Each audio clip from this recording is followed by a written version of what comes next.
Welcome to the World War II Discussion Forum Summer Series. I'm Greg McNiff, the founder and executive director of the group. Before I introduce this afternoon's speaker, I briefly want to cover the usual housekeeping items. First, our speaker has graciously agreed to take questions after his prepared remarks. You have two ways to ask a question. You can either use the Q&A box at the bottom of your screen, and I will read out your question to our speaker, or if you prefer to ask your question directly, please use the raise hand feature at the bottom of your screen, and I will call on you to unmute your line. Regardless of the method, please be respectful of our speaker and the audience when asking your question. We'll take at least 15 to 20 minutes of questions and go to about 2 p.m. New York time. Second, donations are always appreciated. Please note there's a donate tab on the website. Third, we now have a social media channel on YouTube. Please see the icon at the top of the website to access it. As I mentioned, this talk is being recorded for that and will be posted shortly thereafter. Fourth and finally, you can send any feedback to the website at www.iidf.org. Now to this afternoon's speaker. Dr. Craig Luther is a former Fulbright scholar and recently retired Air Force historian. His books include Blood and Honor, A History of the 12th SS Panzer Division, Hitler Youth, 1933 to 1945, and First Day on the Eastern Front, which was selected by a World War II group as one of the 6 best books on World War II in 2018. Today, he's going to speak primarily about his magnum opus, if I can say that, Barbarossa Unleashed, which has been hailed by numerous historians as a landmark study. As Dr. Luther's talked about, he spent over a decade on it, and it truly shows. Specifically, the topic for today, this is the second of 2 lectures. Last week's lecture is on our website now, but why Operation Barbarossa failed. And here Dr. Luther will give a presentation around the central conclusions of Barbarossa Unleashed and explain why the German invasion of the Soviet Union failed. He'll also incorporate insights developed since the book's publication in 2014, including the significant role of Lend-Lease in sustaining the Soviet war effort. And with that, I will turn it over to Craig. Hi, everyone, and thanks for the nice introduction, Greg. Much appreciated. I'm going to do something I rarely do anymore because I like the spontaneity of just sort of doing things off the top of my head. But at the end of my book, Barbarossa Unleashed, I have a nice, succinct little statement on why Barbarossa failed. So I'm going to read that, and as I go along, I'm going to add additional insights and things I've learned since that time. One of the things I did want to talk about was the incredible impact of Lend-Lease on the Soviet victory. But what I want to do there is I'm going to wait, and if someone could ask me, maybe the first question that I take in the Q&A could be about Lend-Lease, and then I will let everybody know about this incredible book by Sean McMeekin, Stalin's Wars, where he describes Lend-Lease at great detail. And very quickly, I wanted to point out from my colleague and friend, Dr. Robert Kirchubel, retired Army Lieutenant Colonel. He recently sent me a copy of his atlas. It's an incredible atlas, fantastic maps. And one of the things I really, really like about it is there is a long, for each map, there is an explanatory text explaining what went on during that period. So you can get a great synopsis of the entire war on the Eastern Front in Kirchubel's Atlas of the Eastern Front. So now let me get started here. And Greg, if you'll let me know, and I have about 10 minutes left. So here goes. So Barbarossa denied. Why did Hitler's Russian blitzkrieg fail? The Wehrmacht's 1941 campaign against the Soviet Union was unparalleled in terms of its scope, objective, tactical, operational brilliance. Along the central axis of the advance, after a little more than 3 weeks of fighting, the largest of the 3 German army groups, Army Group Center, had reached Smolensk, more than 600 kilometers from the frontier, establishing a record that not even U.S. forces advancing on Baghdad in 2003 could equal. By late November 1941, the Ostheer, the Eastern Army, had, quote, accomplished one of the greatest sustained offensives in military history, unquote, driving nearly 1,000 kilometers to the gates of Moscow, encircling Leningrad and Rostov, and Rostov, capturing Rostov, the gateway to the Caucasus, while inflicting several millions of casualties and destroying tens of thousands of tanks, guns, and aircraft. Equally impressive, Hitler's armies had deprived the Soviet Union of roughly 40% of its population and 35% of its productive capacity. Here, I would also like to note that by the 5th of December, when the Soviet counteroffensive outside of Moscow began, the Germans had occupied some 500,000 square miles of Soviet territory. And while I have forgotten the number, I recently read about the amount of territory the Germans captured each hour in the first 3 weeks of the campaign. I was gobsmacked. I couldn't believe it, how many miles it was. It was just unbelievable.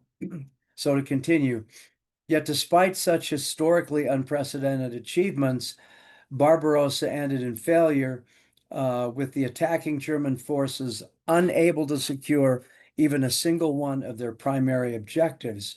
At the peak of their training, experience, and prowess in June 1941, after 5 months of unremitting battle, the armies of the Oster had been reduced to mere fragments of their original combat strength. By the end of 1941, the Germans, and by this I mean the Army, Waffen-SS, and Luftwaffe, had incurred as many as 300,000 fatal casualties in the East, along with 2 or 3 times as many wounded, losses from which they never fully recovered. In fact, total German losses through December, including non-battle disease and non-battle injuries, came to about 1.3 million. But in spite of that, the Soviet losses were so much greater that the Germans had managed to maintain a casualty exchange rate of about 6.5 to 1 in all of 1941. To be sure, the Wehrmacht remained a highly lethal instrument, and following its recovery in the spring of 42, once again resumed the offensive. In its weakened state, however, this was only possible in the southern theater of operations. Yet the outcome was strikingly similar: overextension and defeat, this time among the bloody ruins of Stalingrad. And as I go, I will sort of even reduce a little bit of what I'm talking about here, so I can get through it a little more rapidly. Why did the Wehrmacht fail in Russia? Was the line separating victory from defeat indeed a slender one, as more than one military historian has argued? Or was the German conviction that Russia could be irretrievably smashed in a blitz campaign of short duration the only conceivable path to victory, illusory at its core? Following more than a decade, and now over 2 decades, and well over 20,000 hours of intensive historical research, this author has concluded that despite the great operational successes achieved by the Germans in the summer and fall of 1941, Operation Barbarossa was, from the outset, an enterprise doomed to failure. Now, since that time, I might have adjusted my view on that a little bit. It's kind of a little bit like just Monday morning quarterbacking to say it was doomed to failure from the outset. There were other alternatives the Germans could have taken. We can discuss them later. but I'm not going to get into any counterfactual history now. To continue, as this account has repeatedly emphasized, the German attack on the Soviet Union was fatally underpowered, carelessly and arrogantly underestimating the unprecedented challenges of a war with Russia. German military planners had, from the outset, failed to equip the Oster with the resources it needed to succeed.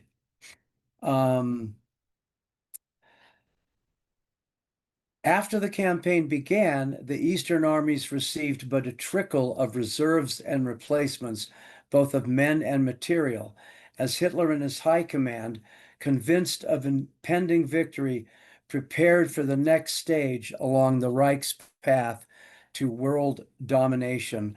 And this is one of the most extraordinary things of Barbarossa is essentially the Oster, which was the largest invading army in human history. But they were said, okay, here you go. Here are the forces you have. Now go destroy Russia, and you're not getting anything else. So they were pretty much starved of replacements in men and material through the rest of 41. They did have 300,000 or 400,000 men in the replacement army, but in a country the size of the Soviet Union that represented 1/6 of the Earth's surface, those forces were gobbled up and used up by the end of September. And as far as receiving tanks and assault guns and so forth, they were hardly sent anything until as far as replacements are concerned in the first few months, and we're only given some additional replacements in September before Operation Typhoon, the attack toward Moscow. Okay, so where was I? One can only speculate what might have been if German industry, still operating well below capacity in a largely peacetime economy, had produced a mere 50 or 60 more medium tanks a month during the period from July 1940 to June 1941. An additional 600, 700 tanks could have outfitted the Oster with a fifth Panzer Group, thereby obviating many of the operational dilemmas faced by the Germans in the summer of 1941. Instead, production limped along at a rate of barely 200 tanks per month. And later in 41, they got up to 275, 280, but not nearly enough to replace their losses. And this is simply one example of how the Germans, in what may have been their greatest blunder, forfeited the opportunity to seriously ramp up for the war in the East. Now, I'm not saying they didn't do things to ramp up. They certainly did. They were provided with some new weaponry. The Panzer divisions, ironically, by being reduced in size, significantly reduced in the number of tank divisions, tanks per division in comparison to the campaign in France. And by adding an extra regiment of motorized infantry, actually increased the combat capability of the armored units tremendously. Problem is, they only had 17 of them to start the campaign. Two further themes addressed in some depth in this narrative are the crippling shortcomings of both the German army's logistical system and intelligence gathering apparatus. Although the supply and transportation problems, which had to be mastered, staggered the imagination, German logisticians, led by the Army Quartermaster General, consistently fell back on facile and optimistic assumptions about what could be accomplished in this realm. From the start, however, it was apparent that the Army's supply system would be incapable of adequately sustaining an advance into the Soviet Union of more than 500 kilometers. In other words, an advance as far as the two main river barriers, the Western Dvina and the Dnieper rivers. And of course, the German objective was to use their armored forces to surround and defeat the main Soviet groupings in the frontier zones and in the area to the west of those two river barriers, which of course they did not succeed in doing.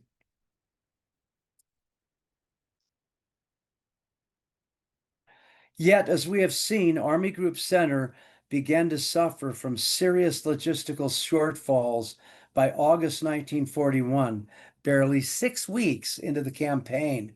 And in the months that followed, the supply problems only multiplied until the system collapsed altogether. Certainly, the crucial failures of German logistics in the summer fall of 1941 were a proximate and still not fully appreciated case for the failure of Operation Barbarossa. I could talk forever about this. I have several sections in the book that address the logistical shortcomings, false assumptions that were made in some detail. I give you one example. By the fall of 1941, Army Group Center was getting so few of the supply trains it needed that the soldiers in the 6th Infantry Division pretty much ate nothing but potatoes that they could get from the local population or dig out of the ground, and the beehives and the honey that they could find for a period of the better part of a month. All right, to continue here. Before the start of the Russian campaign, much of the intelligence product of the Oberkommando des Heeres, that's the Army High Command's Foreign Armies East, pertaining to Red Army numbers and capabilities, proved wholly inaccurate, as became alarmingly apparent to many German officers in Russia only days after the invasion began.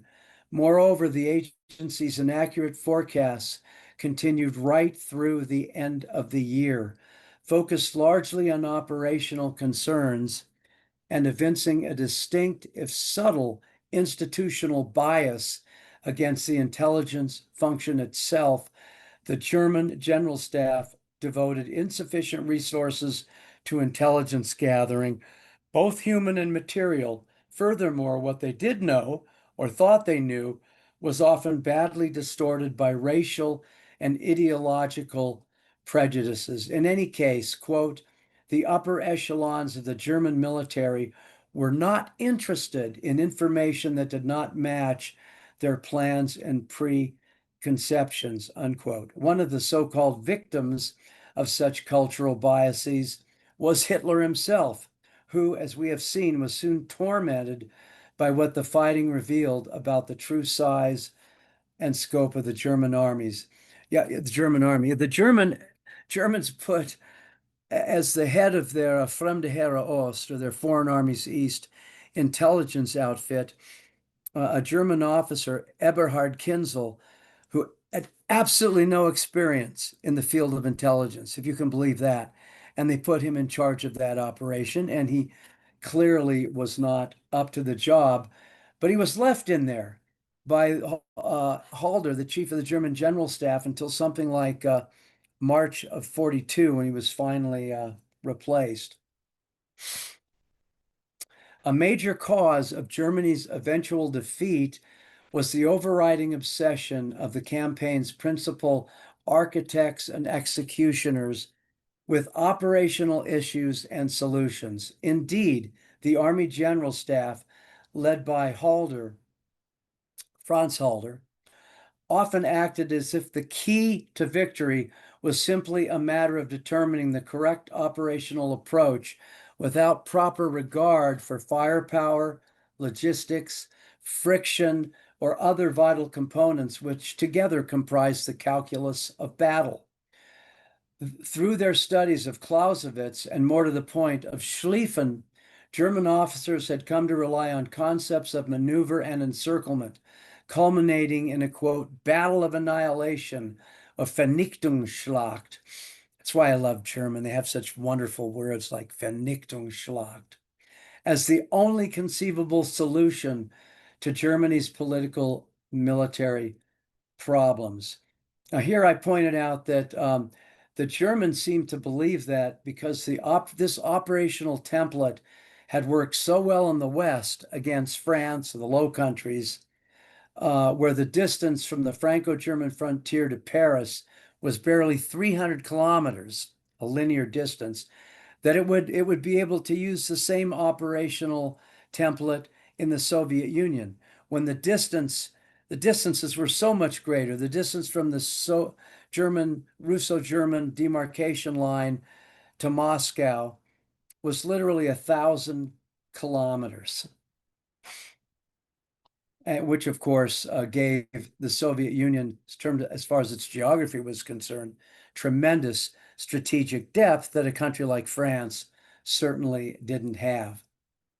There is perhaps no better illustration of the inadequacy of such doctrinal thinking than the fact that the great encirclement victories of 1941, Belostok, Minsk, Smolensk, Kiev, Vyazma, Bryansk, Uman, so on and so forth, fell far short of destroying the Red Army or causing the ostensibly brittle Soviet state to crumble apart. Put another way, the cumulative failure of these admittedly brilliant operational successes to bring victory underscores the conceptual bankruptcy of the Barbarossa blueprint, with its fixation on crushing the Soviet Union in a series of ambitious operational encirclements. Now, here perhaps my only great contribution to what I like to call the Eastern Front Mafia is my insight that, which I've mentioned in several books and think I do in this book at some point, that Hitler's attack on the Soviet Union was kind of the 1941 version of a nuclear first strike. It was supposed to be so devastating, the initial hammer blows, so devastating that not only the Red Army, but the Soviet state would crumble in just a matter of 8 to 10 weeks. And of course, the fighting didn't end for 1,418 days until the Red Army, the beginning of May 1942, raised its battle flag above the Reichstag. Okay, what the Russian campaign of 1941 revealed, much to the Germans' dismay, was that to defeat Soviet Russia, something was clearly needed beyond operational acumen on the battlefield, particularly in light of the country's and its military's astonishing strength, resiliency, and regenerative powers. By the end of 1941, dozens of Soviet armies, more than 200 divisions, had been smashed by the rampaging Wehrmacht, the Red Army sustaining a total of nearly 4.5 million casualties, including 3 million irrecoverable losses. And by irrecoverable losses, I mean dead, captured, and missing. Yet despite its virtually inconceivable losses, by 31 December 1941, the Red Army's line strength had risen to 592 division equivalents. And I won't go on with the rest of that. I will say that the regenerative powers of their army and the VVS Air Force were absolutely extraordinary. In the opening days, as you know, the Germans, the Luftwaffe destroyed hundreds of VVS aircraft on the ground, and within a few days had destroyed something like 2,500 Soviet aircraft.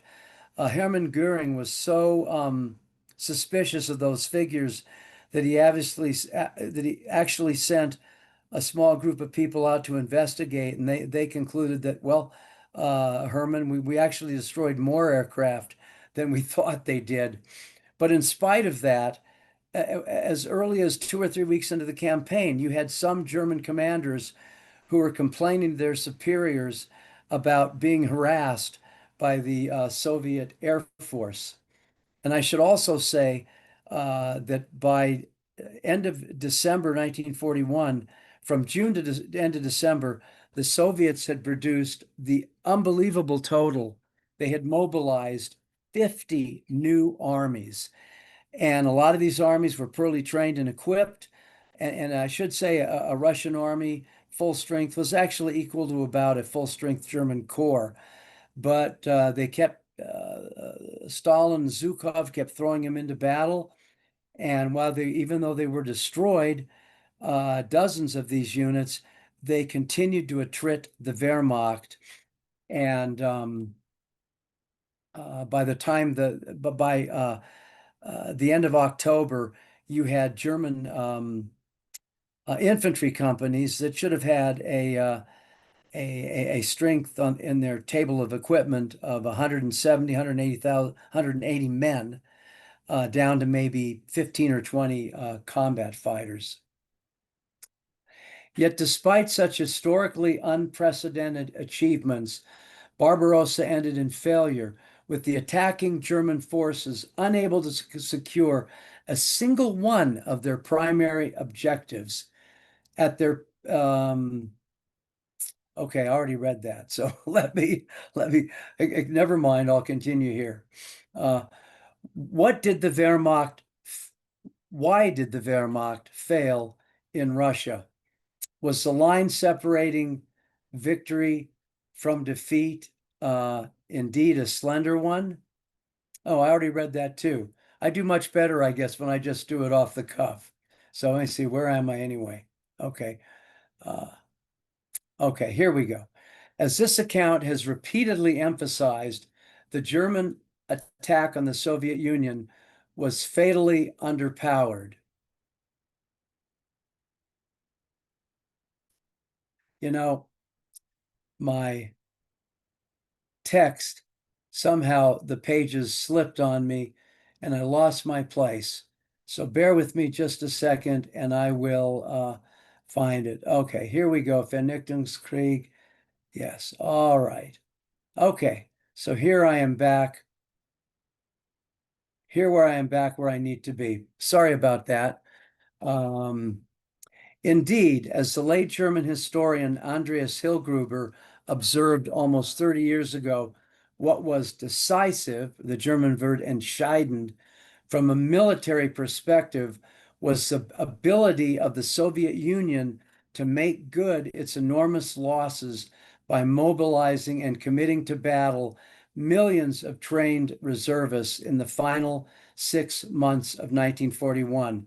In the 1930s, Stalin, through his 5-year plans and the total mobilization of Soviet society, had transformed the Soviet state into a military juggernaut. And it is this historical fact, more than any other, which accounts for the Red Army's ability to first halt and then defeat the German Blitzkrieg of 1941. And then, as I point out, beginning in 42, the ongoing shipment of war material and supplies to Russia via the Lend-Lease program from England and America would further tip the balance in the Soviet Union's favor. And that's an issue which I had known more about it at the time. I would have addressed in more detail in this book. Should also point out here that Stalin, as you know, with the forced collectivization of the farms in the Ukraine and Kazakhstan and other region, put the Soviet people through absolute hell in doing that. But he was through his 5-year plans, beginning in 1928, able to literally turn the Soviet Union from a completely backward situation into a state that eventually, by 1941, had the largest, in terms of numbers, by far the largest military in the world. And it was the first 5-year plan from 1928 to 32, which completely militarized Soviet society and set the foundation for all that was to follow. Yet the unprecedented military mobilization undertaken by the Soviet Union in 41 was simply a reflection of an even more significant phenomenon underlying the Red Army's ultimate ability to stop the Germans at the gates of Moscow, a phenomenon which might be described as a fundamental asymmetry of effort between Hitler's Reich and Stalin's Russia. Simply put, the Russian people simply fought harder in the largest sense of the idea. Unlike the German dictator, Stalin was able to extract, quote, the last drop of their potential, unquote, from his people. And then this is a quote I have here.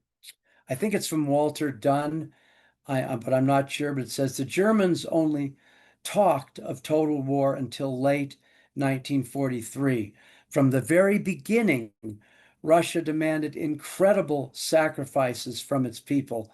14-year-old boys, women, and invalids were employed in factories working 10-hour shifts 6 or 7 days a week to replace men in the army. Every possible ounce of human and industrial capacity was devoted to winning the war, stripping the civilian economy of all but the barest essentials. In contrast, until the very end, the Germans still had the highest ratio of personal maids of any country in World War II. Still trying to kind of figure out what he means by that, but I think I kind of get it.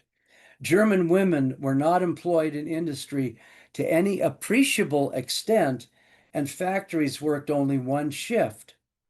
And on he goes. So you can see that with the purges and created a society where everyone, Stalin was so feared and so powerful as a leader, he literally became the state incarnate.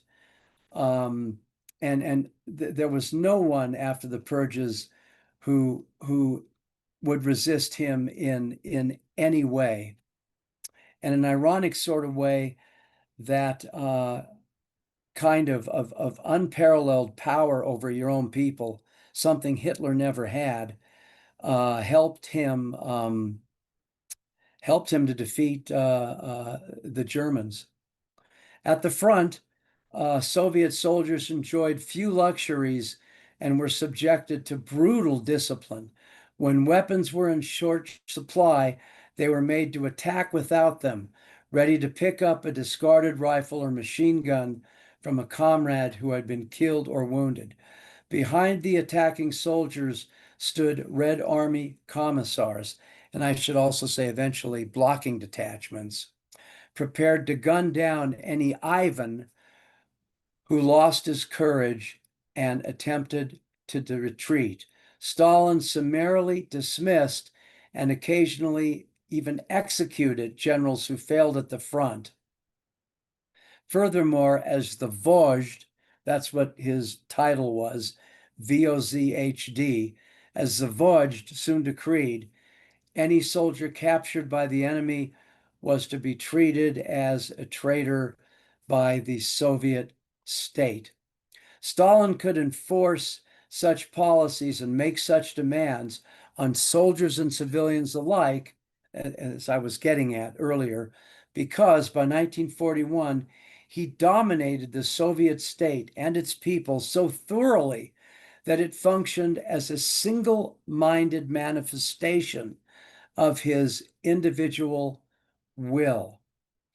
And the more I read about Stalin, the more I want to underscore that point. That is not hyperbole. That is really the truth. Quote, in Stalin's USSR, opines historian Konstantin Pleshakov, state brutality compensated for everything: impassable roads, broken tanks, ignorant generals, inadequate food. As long as the dictatorship was able to manipulate his own people, it was efficient and could sustain almost any challenge, despite a faltering economy and jamming guns. June 22nd and the 10 days that followed, which is what Pleshikov wrote his book about, offer gruesome proof of that.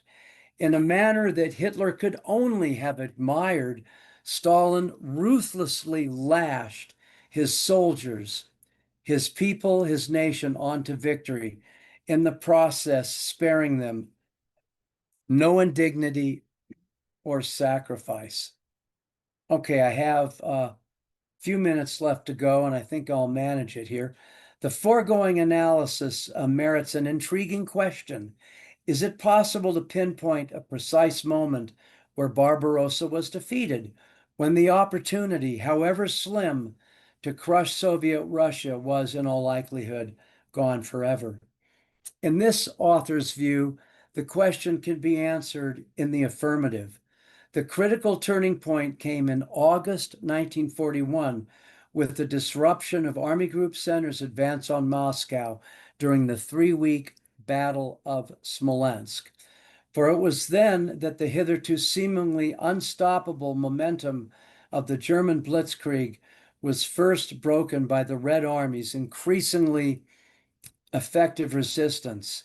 Thereafter, the Soviet armed forces, the Soviet state, began to slowly stabilize, rendering the prospects of an eventual collapse exceedingly small. After Smolensk, concludes Jacob Kipp in his study of the Battle of Smolensk, it was clear that this would be a long war, not a blitzkrieg. And such a war would be a war of attrition, dominated not by tactical or operational ingenuity, and certainly not by courage on the battlefield, but by the cruel calculus of production, industrial capacity, and material and manpower reserves. Should point out here that the advance, certainly along the main axis with Army Group Center, the Minsk-Smolensk axis toward Moscow, through mid-July, the German tank forces advanced at a rate of about 20 kilometers a day. After mid-July, that rate fell off in the following weeks to 4 or 5 kilometers a day. And then finally, on the 30th of July, 1941, Field Marshal von Bock, the commander of Army Group Center, shut down the entire advance toward Moscow, and it would not resume again for 2 months. When the Germans attacked the Soviet Union, they knew they had but a short window of opportunity to strike down the Soviet colossus. By mid-August 41, however, following the failure of the initial German blows to effect a decision, the window had slammed shut. From that point forward, the Ostair, marooned deep inside Soviet Russia and bleeding from 1,000 cuts, was consigned to inevitable defeat at the hands of a numerically far superior opponent, soon to be fighting alongside the United States with its enormous industrial and military power. Quote, when the hoped for lightning victory against the Soviet Union proved beyond the Wehrmacht's strength, observes David Stahlhell, a longer-term war-winning solution was all that remained open to Germany. Simply put, was all that remained open to Germany. But the prospects of such success for this option can be immediately dismissed, end of quote. Simply put, in a strategic environment dominated by sheer numbers of men, tanks, and planes, Germany could not hope to compete. Then I have some statistics here talking about German and Russian military production. I'm going to pass over that. I only want to say that, ironically enough, despite all the disruptions in 1941 and the fact that the Germans had to relocate some of the Soviets, had to relocate some 1,500 of their factories to keep them from being overrun by the Germans, push and move them beyond the Urals. In 1941, the Soviets still slightly outproduced the Germans in productions of, so for example, like tanks and aircraft. Finally, in the popular realm of what if history, which I normally don't get into, this counterfactual stuff, uh, uh, one may ask, was there any conceivable way for Germany to have emerged victorious from its Russian campaign in the summer of 1941? What Clausewitz understood from his own experience in 1812 was that Russia could only be subdued, quote, by its own weakness and by the efforts of internal dissension, end quote. Thus, what if the Germans had abolished the hated collective farms and returned the land to the Soviet peasantry? During the initial weeks of the German invasion, there had been many willing collaborators, but by autumn, the mood was rapidly turning against the invaders.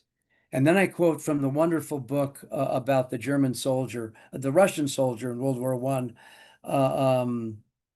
I, Catherine Meredale's book, Ivan. She pointed out the dearest hope of these peasants was for an end to Soviet power.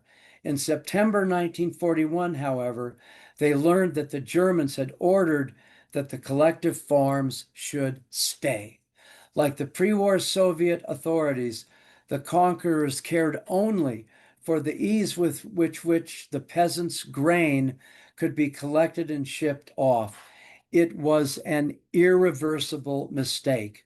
Then she quotes somebody, the mood of the local population has changed sharply, Moskvin wrote on 30 September. His heart still sickened at the news that reached him from the front. Like everyone around him, he was desperate for advice, but he was no longer in danger of cheap betrayal. In other words, of betraying the Soviet Union. To bring, okay, now very end here of what I have to say is, blinded by hubris and racism, Hitler and his Eastern satraps sought only, as the Fuhrer expressed in a notorious policy meeting on 16 July 1941, to divvy up the, quote, giant cake, unquote, that was the Soviet Union so as to first rule it, second, to administer it, and third, to exploit it. And the Eastern generals rarely complained, even though Germany's murderous occupational policies only stirred up resistance and put additional strain on their already overburdened armies. Now, to conclude, to bring our story full circle, it was, in the final analysis, the dutiful German soldier, the Lanzer of the Russian front, who also suffered and died because of the inability of Adolf Hitler and his military leadership to conceive the limits of their own mortality. Quote, wise commanders, avers scholar Friedrich W. Kagan, design plans that can be executed by ordinary soldiers. They know that if they expect every soldier to be a hero, every commander a genius, they will inevitably be disappointed. Wars are never neat. The unexpected happens. The enemy gets a vote in determining how things go. Sound planning, therefore, builds in a margin of error, attacking with more force than necessary, maintaining large reserves, expecting greater friction, and preparing for stronger enemy resistance, end of quote. Kagan was addressing quite critically U.S. military policy in 2006, yet his words encapsulate the fatal errors of Adolf Hitler and the German general staff in their abortive Barbarossa adventure in the summer of 1941. As such, they still stand as a fitting epitaph for its outcome. Ta-da! I'm done.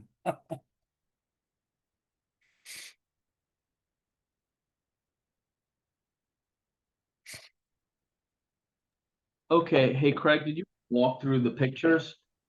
Oh, okay, sure. Those are some pictures that were sent to me by a German veteran.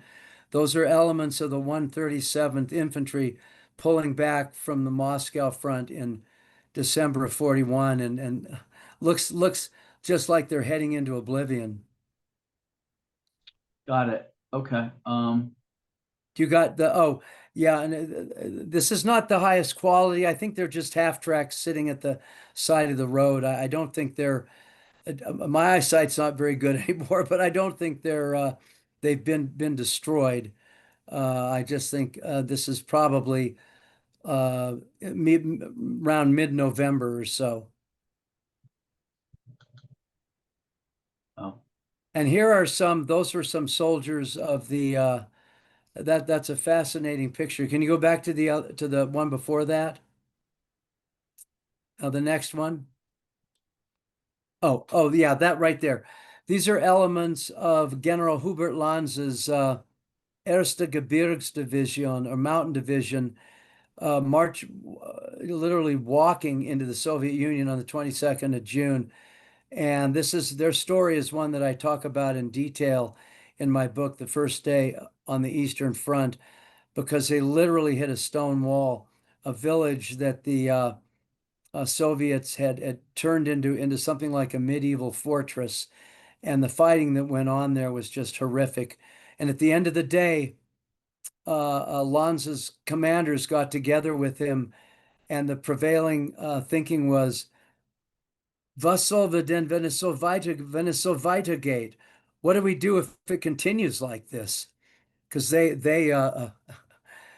quickly learned that the Soviet Union was not France. Okay, on to the next one. Oh, here are some literally not to get into Lanzer pathos. And of course, Lanzer is just a German word for GI. But look at these poor dudes. Look at you can see they've been through, they look like they've been to hell and back. And it's still very early in the campaign. So it's almost inconceivable what was asked on both sides of the men by the political and military authorities. Today in our postmodern world, any military or government that tried to treat its soldiers like that would probably get sued. Here's General Zhukov, who helped engineer the German defeat before Moscow. You all know who he is, but I just wanted to throw a picture of him in there.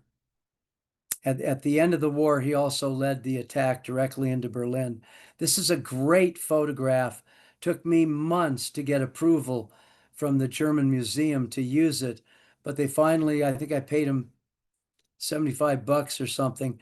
And you can see the probably the either the town or the fortress of Brest-Litovsk burning in the distance, and the Germans in one of their Schlauchboote, their pneumatic boats, crossing the Bug, which was the borderline between Army Group Center and the Soviet Western Front, on the morning of the 22nd of June, 41.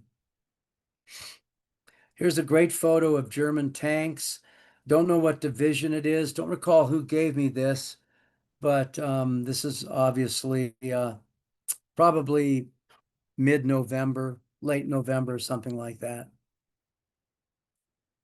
Go, yeah, this is an iconic scene all across the Eastern Front. These German soldiers buried with their helmets atop a branch from a birch tree, and in the distance is I believe that is a very, very rare Soviet T-35 tank. Um, and all these, I should say, all of these German burial sites were bulldozed down by the Russians as they pushed the Germans back. And over 4 million German soldiers died within the borders of the Soviet Union. And you now have a German Federal War Graves Commission uh, operating throughout Europe, but it has a main office in Smolensk, and it's actually main Russian office or Russian Federation office in Moscow. And I visited both those locations in 2000, 2016. And at that time, they had a big wall up on the map. And at that point, they had located somewhere between 300 and 400,000 of these German grave sites. So they still have a long way to go to find the 4 million that died within the borders of the Soviet Union from 41 to 44. It's a great photo of the Panzer generals, Heinz Guderian on the left and Hermann Hoth on the right.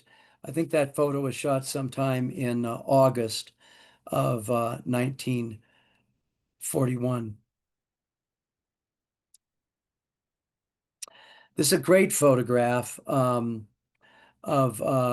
tanks of Guderian's Second Panzer Group advancing through Minsk, which his forces had moved into on the 26th of June, just a 5 days or so after the start of the attack.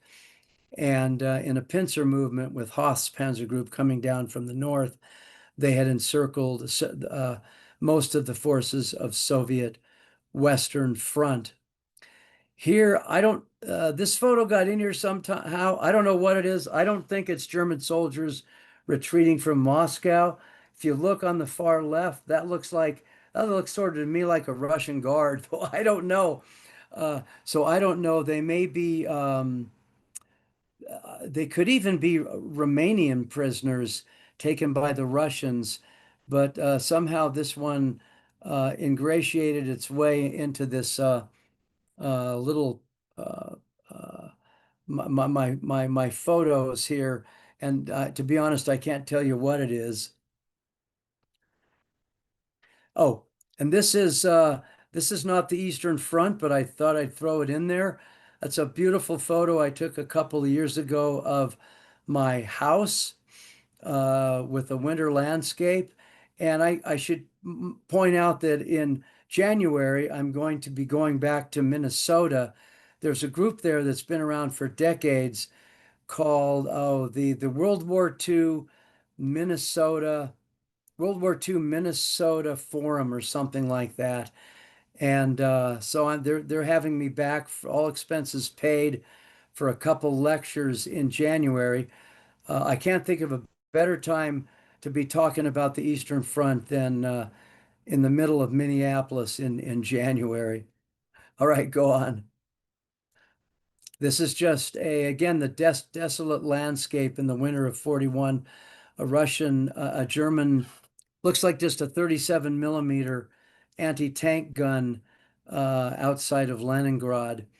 The Germans called them Anklopfgeräte or something like that, door knockers, because they could not accomplish anything against the heavier Soviet tanks, the T-34s or the KV-1s and 2s.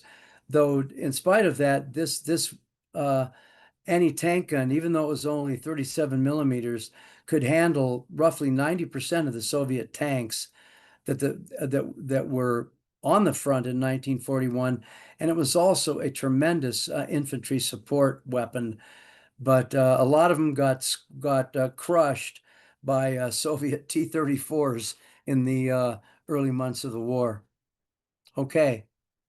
Oh, and the last photo. This is just a great photo of part of Hitler's Wolfschanz or Wolf's Lair headquarters, from where he conducted from the 23rd of June 1941 into roughly mid-November or so 1944, when he finally moved out because the Russians were closing in and they tried to blow it all up. But it's in Poland now, and I was there in 2016. You can go all through the ruins, and it's quite a fascinating place. And it's also, I should say, absolutely terrible for Hitler's health because it was in the middle of a swampy area in East Prussia, lots of mosquitoes and other insects. And Hitler got very ill at a couple of key moments. Once in August of 41, when he was bickering with his general staff over the further course of the campaign. And then I think he got ill again, but it was not good for his health, and most everyone hated it there. I think Jodl, the uh, head of the operations staff and the high command of the armed forces, the OKW, called it a cross between a monastery and a concentration camp or something like that. Okay, that's it.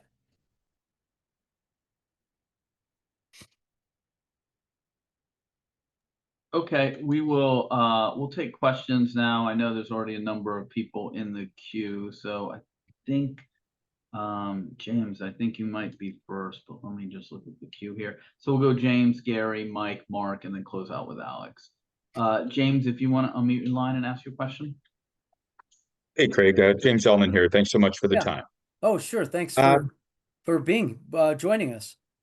Wanted to quickly ask that since you've now spent some time, additional time over the years looking at Lend-Lease, can you tell us your opinion if what you think would have been the impact on the invasion if Finland had interdicted the Murmansk Railway? Would that have really tilted the balance? And how about if we add in if the Japanese had blockaded Vladivostok? Yeah. Well, I think the Finnish forces were probably, and the German forces up there with the Lapland Army and Army of Norway, whatever it was called, I think they were too weak to accomplish much and to push all the way on to Murmansk. To be honest, I haven't really studied that little snippet of the theater in the far north very much, but I will say, yeah, the when Japan, after Pearl Harbor, of course, 4 days later, Hitler declared war on the United States, and that's something Hitler had promised. The Germans had promised the Japanese that if they went to war against the United States, that Germany would declare war on the U.S. But in return, Hitler didn't ask anything of Japan. And you had U.S. supply ships going right past, I don't have a map in front of me, but going right past Japan to Vladivostok and not being harried at all. Um, and which is kind of an odd thing. And I don't know how much of our Lend-Lease supplies came in from there, but nothing was done to stop them. And then, of course, the Murmansk route, that was terrible at times. You had, I think, what was it, PQ-17, PQ-18, those two convoys, the first of which I think I think this is in 42, lost, I don't know, 7 or 8 Yep. transports. And then the second one was actually annihilated by by the Germans. And then you had the route, of course, in through Persia, in through the south. But the impact was, I think, so much greater than I had ever thought. And if you'll bear with me, I just want to give you from McMeekin's book just a glimpse of what it is we provided the Russians. And I don't know, the Russians might have still been going after the Germans in 1947 if they hadn't gotten all that they got from they ended up getting uh, an amount of equipment and material equal to $10 billion. In today's dollars, it would be $1 trillion. And we only asked them to pay it back eventually after the war. They didn't have to pay anything during the war, to pay it back at the rate of 1 cent on the dollar. So let me just give you the first tranche of material that we sent to them, to the Soviets. The date, June 30th, 42, marking the end of the first Soviet Lend-Lease protocol period. was a significant milestone. To meet protocol targets, Roosevelt had ordered his men to go all out over the final weeks. He had leaned on Churchill to strip Britain's Middle Eastern command of its tanks, sending them directly to Russia via the Persian Gulf, with the American ones later shipped across the Atlantic to replace them. From March 42 on, virtually all gasoline-powered light tanks in the U.S. and British supply pipeline were requisitioned for Stalin, helping to meet the protocol demand for 2,250 tanks. And that was just in the first of what became 3 protocols.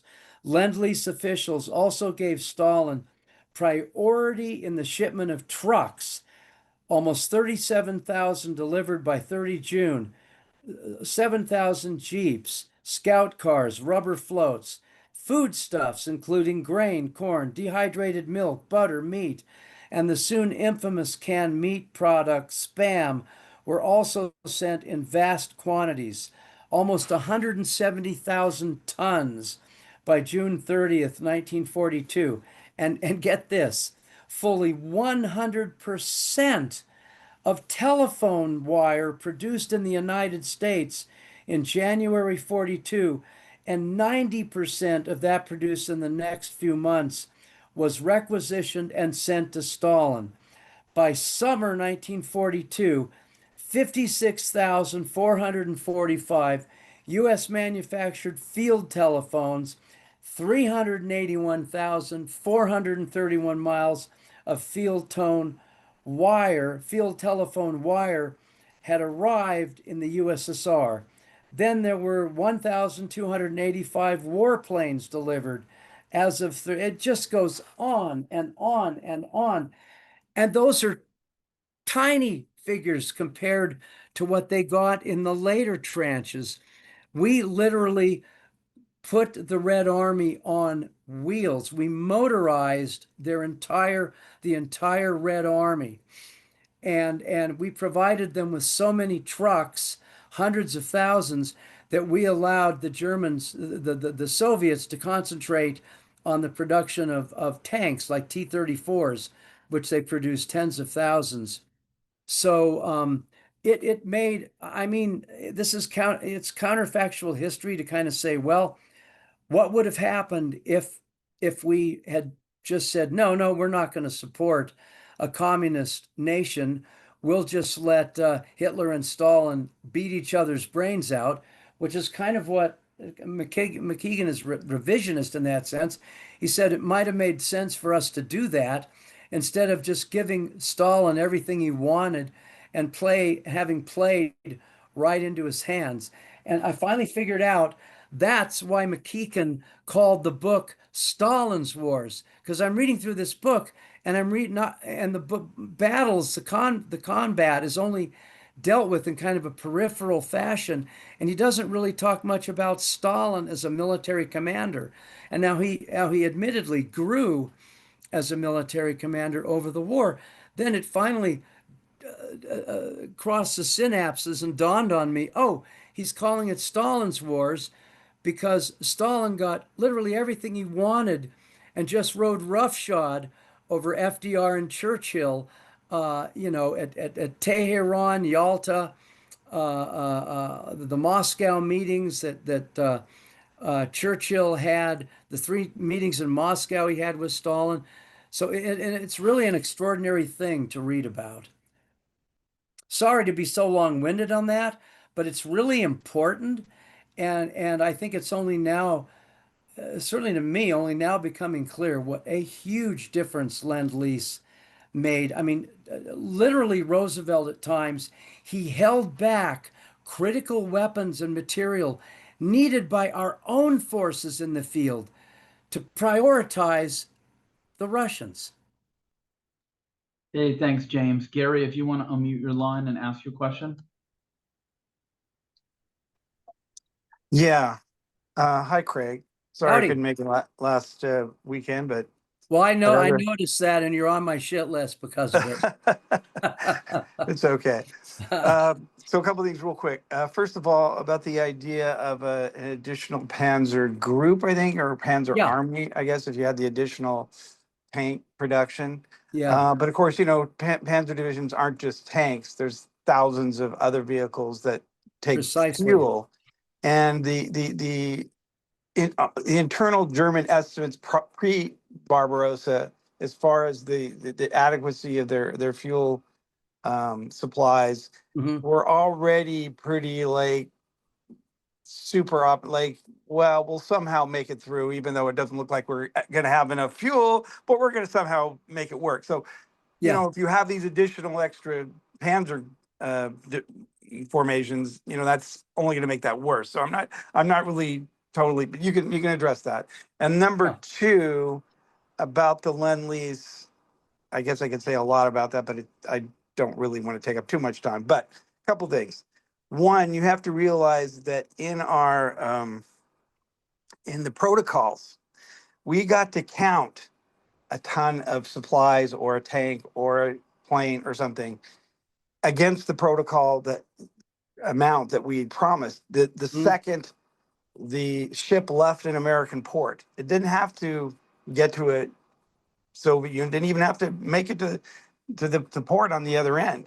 It could have made it there months later. So it was, there's a little bit of a disconnect there. I mean, and I just want to know, because yes, I do believe in the aggregate, especially later in the war. It's a Yeah. huge amount, and it's obviously consequential. But we're talking about 1941. Can you really say that it had an impact in 1941? Because there's some sources I could cite, which I'm not going to, but even as late as the early fall of 42, it's not really clear that that much is getting through at that particular time. Yeah. Okay, so Gary, let me answer that for you as best I can. Yeah, I had always been, it's probably one of the reasons I didn't talk about it in more detail, that the Lend-Lease hadn't had much of an impact in 41. McMeekin, and he cites figures, I don't have them at my fingertips, but he says, no, it did. It did make a somewhat significant impact, even though some of the tanks, like the Valentines and the Matildas that they were getting from the Brits, they weren't made for Arctic weather conditions, and they had to be refitted. Some of these tanks, I think, with new engines and just they had to be winterized before they could, because the first ones they sent to the front, they just pretty much broke down immediately. But in the thousands of German field post letters that I've read, when you get to September, October 41, you start reading accounts of the German soldiers coming into contact with like U.S. or British tanks, or uh, or British or American aircraft, and there's not a flood of these reports, but they begin to happen around that time. So some of that equipment was actually getting to the front. Did it actually play much of a role in 1941? I still don't know, but McMeekin seems to think that it did. On your other question, um, the problem was the Germans had four panzer groups. Two of them were with Army Group Center, and more than half the tanks.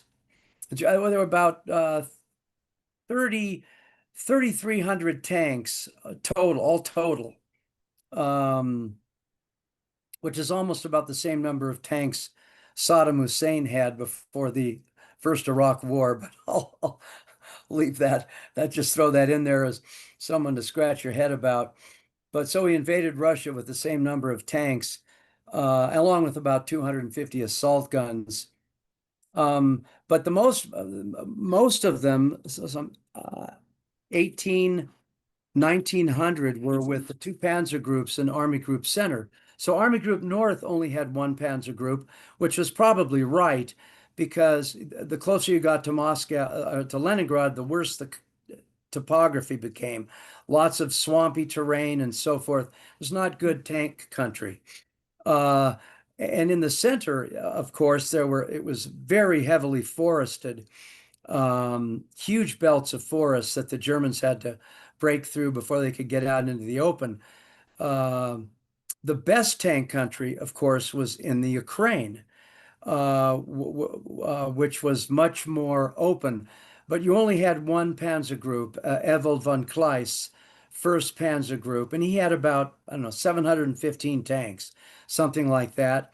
And he was only operating on on Rundstedt, the Army Group's South Commanders, stronger left flank out of south. They were coming out of southeastern Poland. Now down below Hungary in Romania, you only had I think Schobert, his 11th Army with like 5 or 6 infantry divisions. That was all. And you had the 3rd and 4th Romanian armies, which weren't of a whole lot of use. Not that they didn't fight hard, but weren't really up to the German standards. And there was no armor whatsoever. Now, this was one of the results of the Balkan campaign. And here I'm getting kind of into counterfactual history. Well, first, what I'm explaining is true. 2 panzer divisions were held back from Barbarossa, the 2nd and the 5th, because they had been badly beaten up mechanically by the rough terrain in Greece and the Balkans, going into Yugoslavia and so forth. So they had to be pulled back and re-equipped, maintenance done, and so forth. And they were not committed to the Eastern Front until September of 41.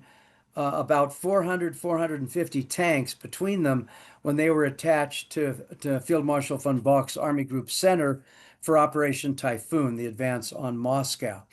Now what happened is also because of the Balkans, the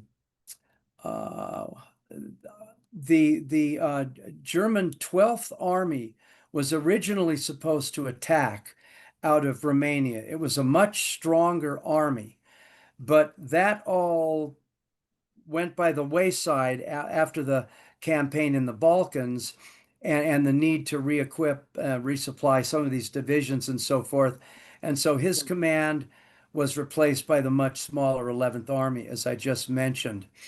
But what if the Germans had just had a small panzer group, even if it was just the 2nd and 5th Panzer divisions, re-equipped with some 400 tanks, attach just one motorized infantry division to it, and they were allowed to attack out of Romania and support the operations of Kleist's panzer group coming down from the north. They might have been able to wrap things up in the Ukraine much more rapidly than they did. Because if you just to recall the fighting there, initially, Kleist Panzer Group faced the strongest Soviet armored units. 8 of the 20 mechanized corps in the Western frontier districts were with Kirponos's southwestern front. And there were immense tank battles that took place in the first 10 days until those mechanized units were smashed and Kleist was able to continue his advance. So by the middle of July, the forces of I think Reichenau's 6th Army and the Panzer forces were not that far from Kiev.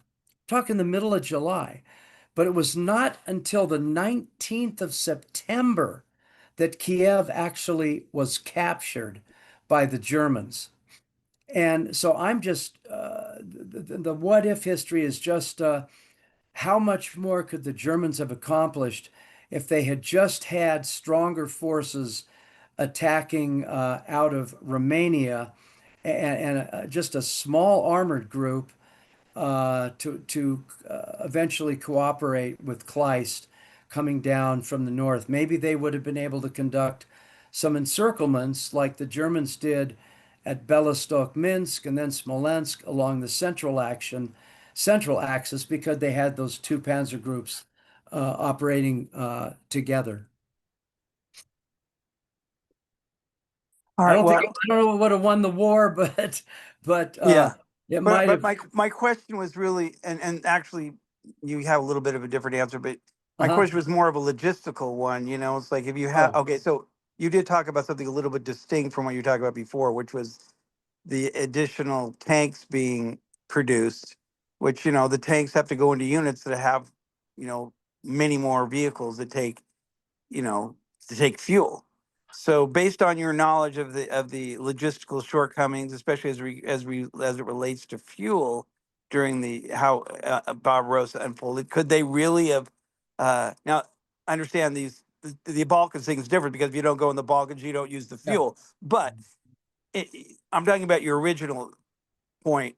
If you have another Panzer group or another Panzer army, given the shortfalls in fuel, I guess that you would have seen along the way, would they really been able to sustain a significant number of additional formations, not just the tanks, but the Yeah. entire formations that the tanks No, would well, be? that's an excellent point, and I don't know specifically, to be honest. I do know the Germans, they consistently, even at that point in June 41, they had shortfalls of oil and rubber. Those were two of the things that they always had problems with. But I have a hard time believing, given that they sent 153 divisions initially into Barbarossa, 120 in the first echelon among the three army groups, and then 26, 28 in reserve, and a few more divisions up with the Army of Norway. And of those divisions, what 17, 20, 31 or so, roughly 20% were tank or motorized. And yeah, it's much more than just tanks. An average Panzer division had around 5,000 vehicles. So that's a lot of additional vehicles that you would have had to provide fuel for. But and here I'm just guessing, is that if they were able to provide what they needed to get at least those initial 500 kilometers to 153 divisions, including 31 that were needed all that fuel, they would have been able to have added just a few more divisions to that lineup. That's just that's just an assumption on my part. Okay, thanks. Yeah, sure. Hey, Craig, we have like 3 more in the queue in 10 minutes. Yeah. We're at No, top. I'd take it. They can go as long as they want. I'm okay. Okay. Unless you need to leave. Yeah, I have a hard stop in about 10, so just giving Oh, you. okay. Mike, you want to unmute your line and ask your question? Well, there goes my long 3-question Yeah. What was session. that? We'll talk about most of them another time. But let me let me just say that I'm glad you brought up the German the idea of German production not being in full gear, which was a window of opportunity that rapidly diminished once the Allied bombing campaigns got into full gear. Yeah, yeah. But the questions were, well, let me see if I can do this quickly. Wouldn't it have been not so much Stalin's, shall we say, brutal regime that that was the inspiration, or put it this way, that was a motivation for Red Army forces, but rather that the Nazi regime was more brutal. So basically, they went with the least bad circumstances. In other words, better to some chance of survival, minimal as it might be, rather than none. And the other 2 questions I'll do really quickly. One, if you could just clear up specifically the German campaign in Greece, not just the Balkans in general, to what effect that had on the on Barbarossa, and also how prepared, even though they had lost most of their surface fleet at the hands of the German Navy, but how prepared were they for the Lend-Lease from the Allies? How prepared were the Germans, especially the Arctic convoys? Well, the Arctic convoys I haven't studied in any great detail. I can tell you that the German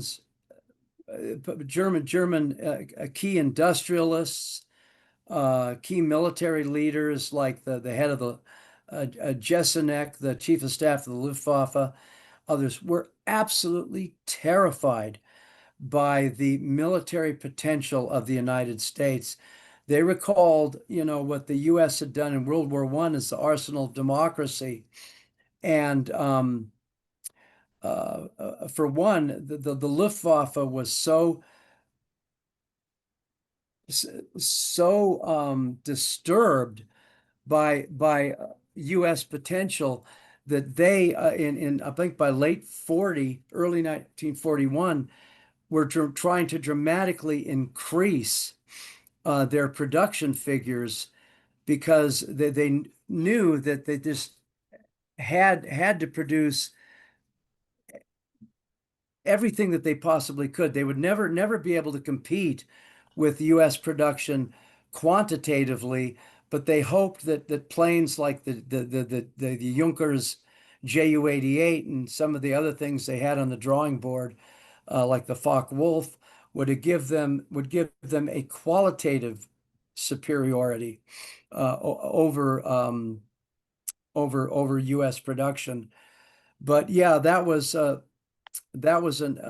something that the Germans were very much aware of, and did what they could with their limited resources to deal with. As far as Greece goes, was that Operation Merita or something? Yeah, they were pulled down into that after Mussolini. I think he had invaded Greece around in October or maybe earlier than that in 1940, because after the Battle of France, where the Germans were victorious in 6 weeks, he kind of wanted to get in on the action.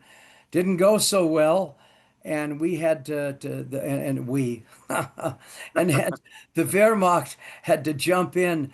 And that's a weird Freudian slip. The Wehrmacht had to jump in and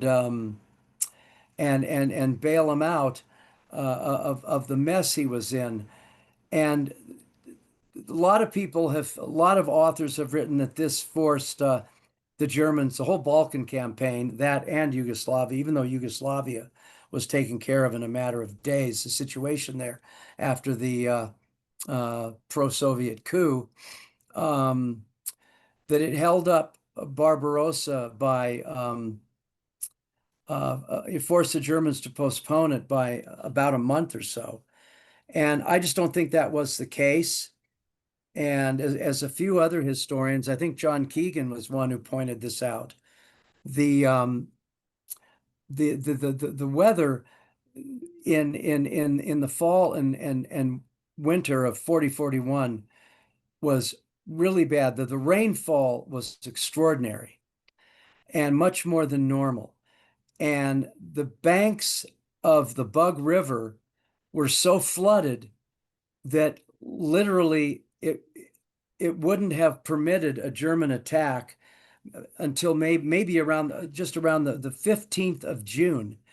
And if you read the German records, I remember reading records of the German Fourth Army, Kluge's Fourth Army, which was right there in the center of Army Group Center, and they're tracking in the first days of June. They're tracking the water level in the Bug. Oh, now it's dropped another 20 centimeters.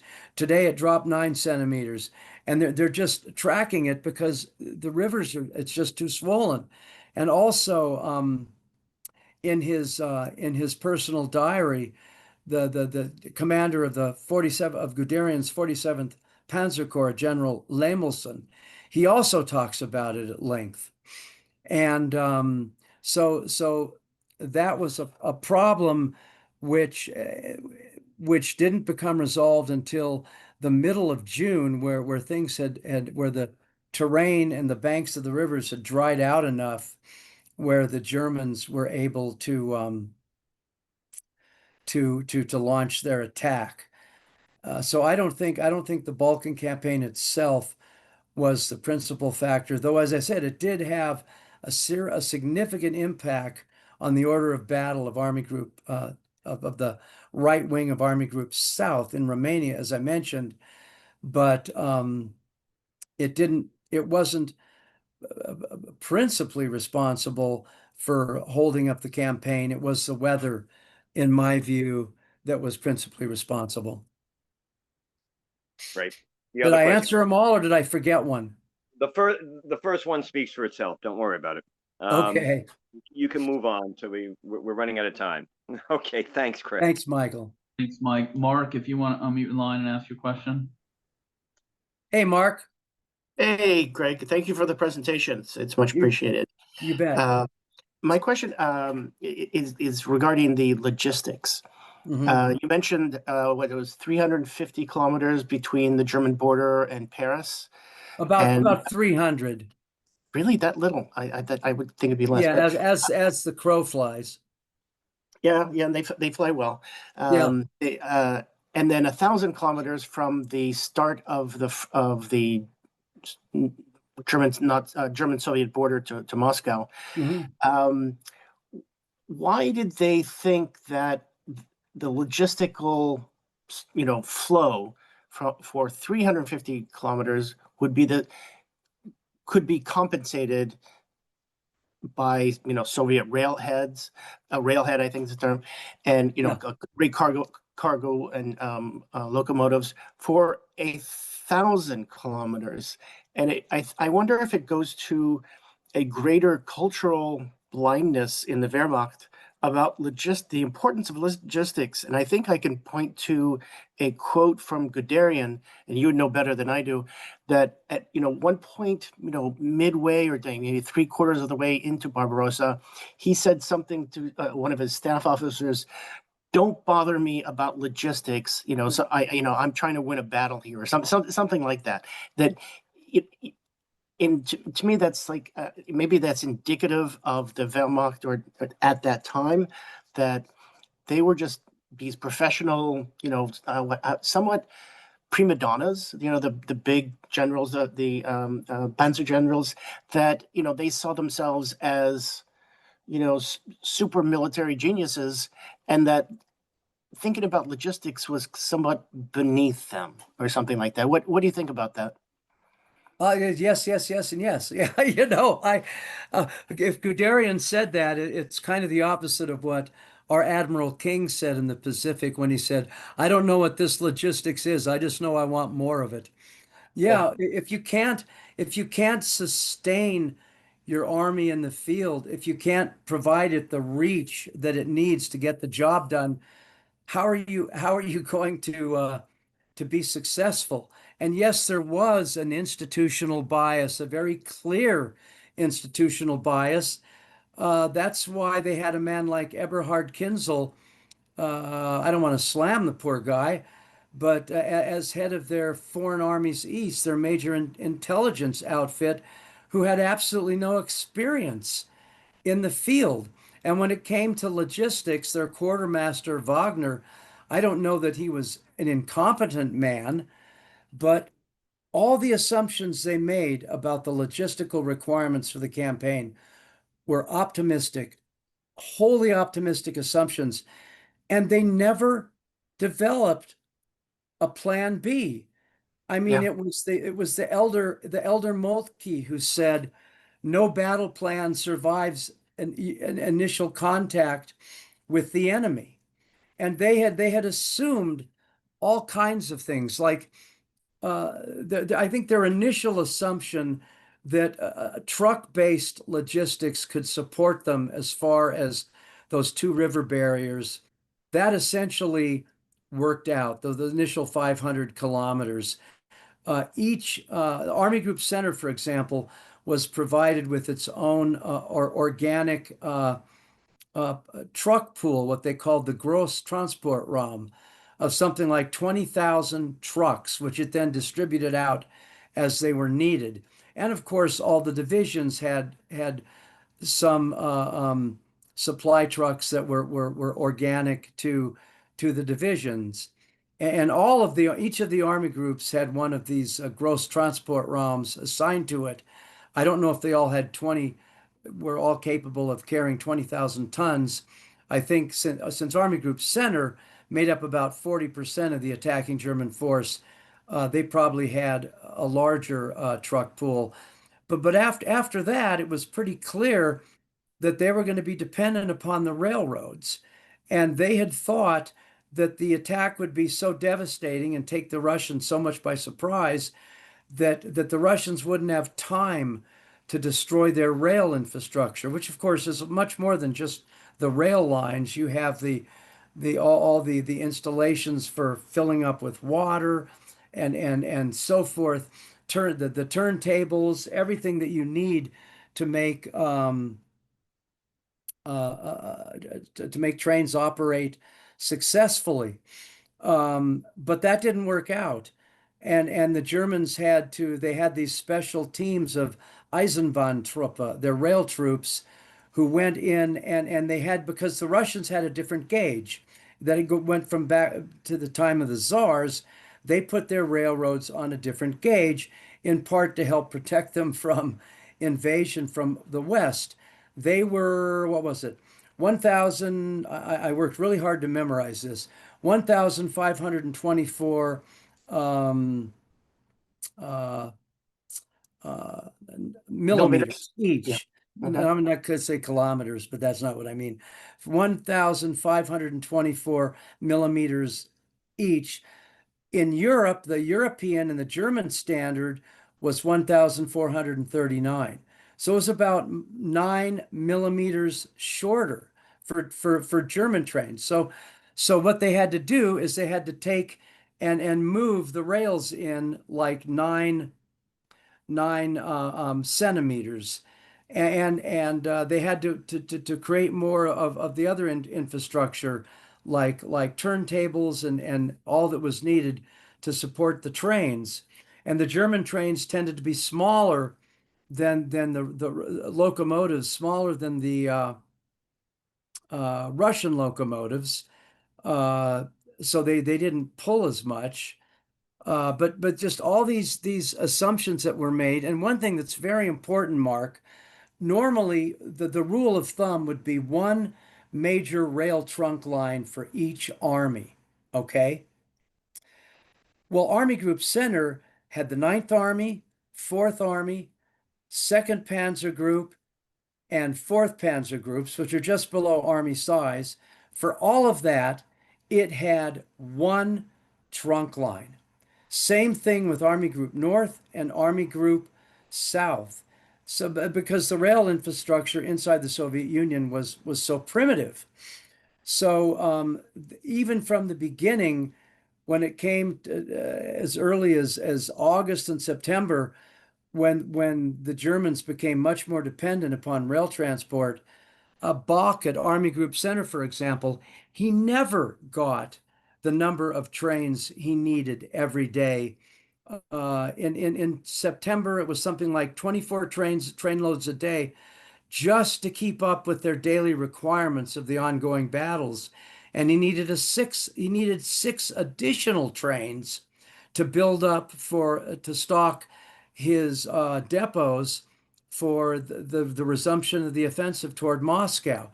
And he was only getting something like maybe 15, 18 trains a day um, during this period. So I hope that answers or goes some way to answering your question. Yeah, and just as a technical thing, when it came to the Russians, when they decided which gauge to use, Yeah. another reason that they actually what it was that they adopted the American model of the American gauge Oh, because interesting. the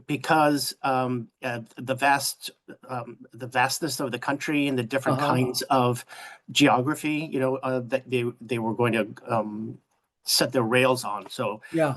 that's one of the reasons, because the both countries are so vast. Yeah.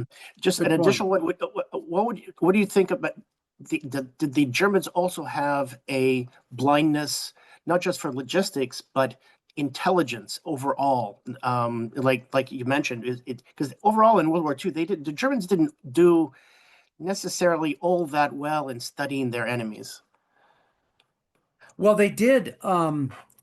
It wasn't only the Germans who thought that the Soviet Union would collapse in 8 to 10 weeks. Everybody did. It was the Americans as well. our general staff, when Barbarossa began, was convinced of the same thing. The Russians would last 8 to 10 weeks and be destroyed. Russia was it was a, it was a completely sealed off country and a counterintelligence state. Everyone spied on everyone else, and the German Abwehr, their military, other military intelligence that was attached to the Oberkommando der Wehrmacht, to the German Armed Forces High Command, led by Admiral Canaris. They tried to put agents into Russia, and within a short period of time, the Russians had caught 95% of them. Now, of course, the Germans also had aerial reconnaissance, and they pioneered high altitude aerial reconnaissance. They had Ju-86Ps and other planes that they had modified to fly almost as high as 50,000 feet. It was unheard of in those days.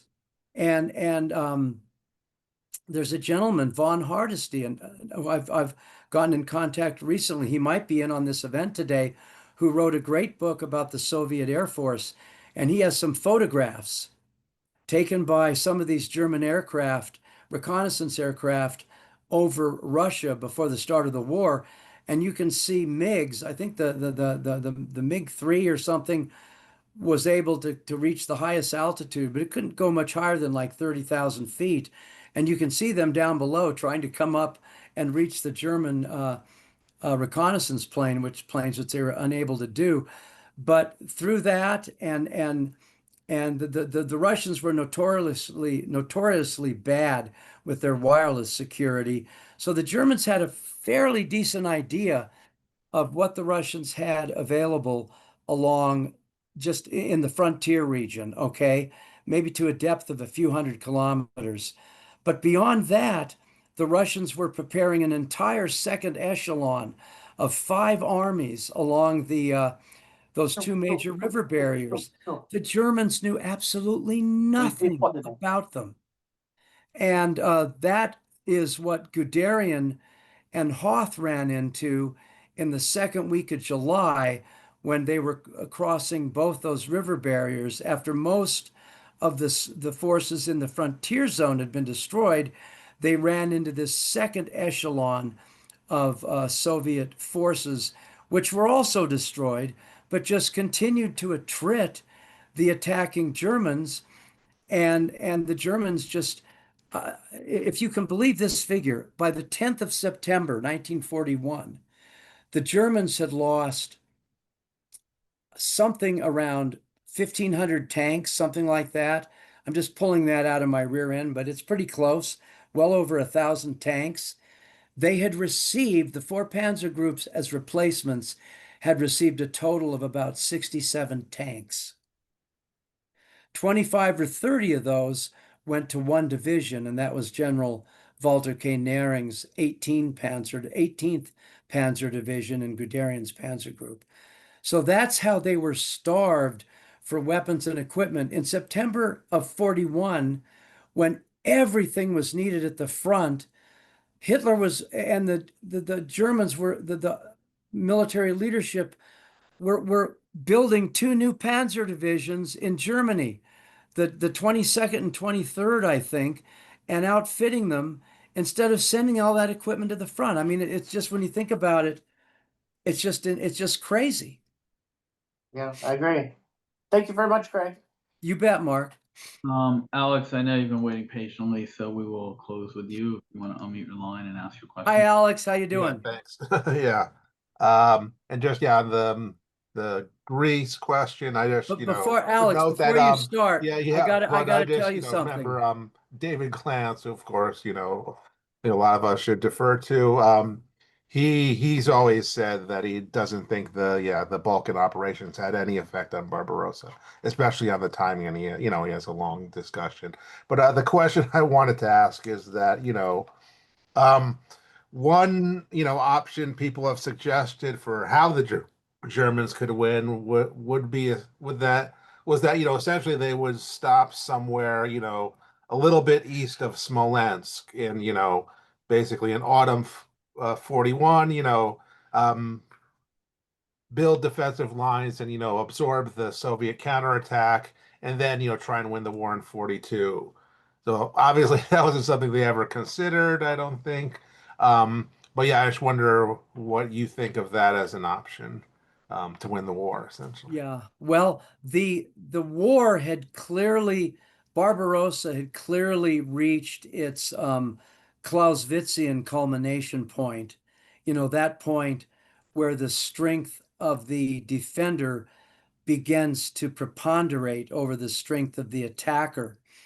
And that's not always an easy thing to recognize when you, first of all, you reach that equilibrium where you as the attacker have pretty much shot your bolt and you're really not any stronger than the defender. It's not easy to recognize. And then it goes beyond that and the defender actually becomes stronger. By the time von Bock stopped his offensive toward Moscow on 30 October, the Germans were still 150, 200 kilometers away, something like that. That was the point where they should have stopped, dug in good defensive positions, and waited until 1942. They were too badly attrited by that point to continue. But the problem there was this two things. There was this mythology of the Battle of the Marne in 1914, September 1914, I believe. And the reason the Germans had lost was because, damn it, they just hadn't thrown in that last battalion. And so it was the thinking of Halder and others in the German High Command. And ironically, during this period, as Dr. Herter, a great German historian, points out, Hitler was fairly passive during this period, didn't have a whole lot to do with pushing Army Group Center continuously toward Moscow in November. But in November of 15 November, when the ground had gotten solid and after had frozen, finally permanently frozen, and the Germans had somewhat replenished their forces, they resumed the attack on both flanks. By that point, they were way out over their skis. They just didn't have the forces they needed, but they kept moving forward. And so on the 5th of December, when the weather finally plunged to like 35 degrees below 0 centigrade, and the Soviets begun their counterattack, the Germans were not in any position with what they had left to defend effectively. But the thing is, here's the other part of it. And again, this is really bad intelligence. The thinking of the German High Command was very simply this: no matter how bad we have it, no matter how bad we're suffering, no matter how bad our forces have been attrited, the Red Army, the Soviets, have it even worse. So that's why we're going to continue to attack.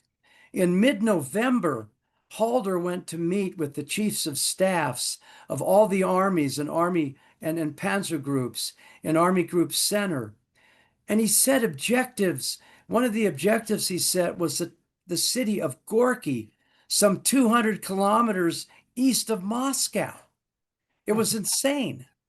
And finally, they got him to back off. And he said, okay, just see if you can't tippy-toe your way up to the outskirts of Moscow, or maybe encircle it. But they just didn't seem to have back at the Wolf's Lair and in Berlin, they just didn't seem to have a clue of what the actual situation was.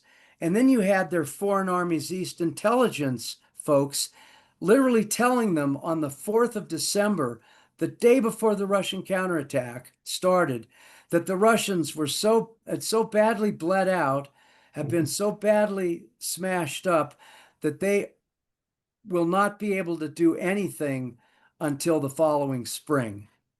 And they attack the next day. Yeah. Great. Thanks, Craig. Yeah, and that picture of Napoleon, I forget who the author is, but there Jacques was a Louis book. David. Yeah, thank you. There was a book that came out on Napoleon back, I think around 2014, and I read an article about it the other day. Um, and the author of the article reviewing the book said that he thought Napoleon was the greatest man ever produced in human history, Okay, well, I think you might which put, is something to think about. Gandhi or, Jesus or the Buddha up there too, or some others. But yeah, thanks, Craig. You bet. Thanks, Alex. Thanks, Craig. I think that does it for today. Again, the book is Barbarossa Unleashed by Dr. Craig Luther, and I put a link. Oh, and one thing I wanted to point out here, Mark, I've made arrangements with my publisher for any folks that's taking part in this to get a 20% discount. And I can't seem to find that there's a discount code, and I can't seem to find it. I think I sent it to you, Greg, did I not? Craig, I will search for it. Okay, I'll circulate it to the group. okay. But I will also say, if you have Amazon Prime, if you don't have to pay for shipping, you can probably pick it up even cheaper on Amazon. Okay, that's good to know. I will circulate it in the distro for the group. Thanks. Again, the book's Barbarossa Unleashed. I think everyone has Craig's website, barbarossa1941.com, where you can email him and learn more about the book. Please join us Saturday, July 11th at 1 p.m. when historian Grant Gulla will discuss his book, Warriors in Washington, Henry Stimson, the U.S. Army and the Politics of American Power in World War II, which details how the Army's political masters consciously transformed the organization into an active political player throughout the war. Thank you for joining us this afternoon. Thank you, Craig. Please. Thank you guys for having me. Thank you, Greg. Absolutely. Next week's the 4th. I hope everyone has a wonderful and restful 4th, and we'll see you in 2 weeks. Until then, take care, and thanks again, everyone. Cheers, Craig. Thanks, Hey, everyone. cheers.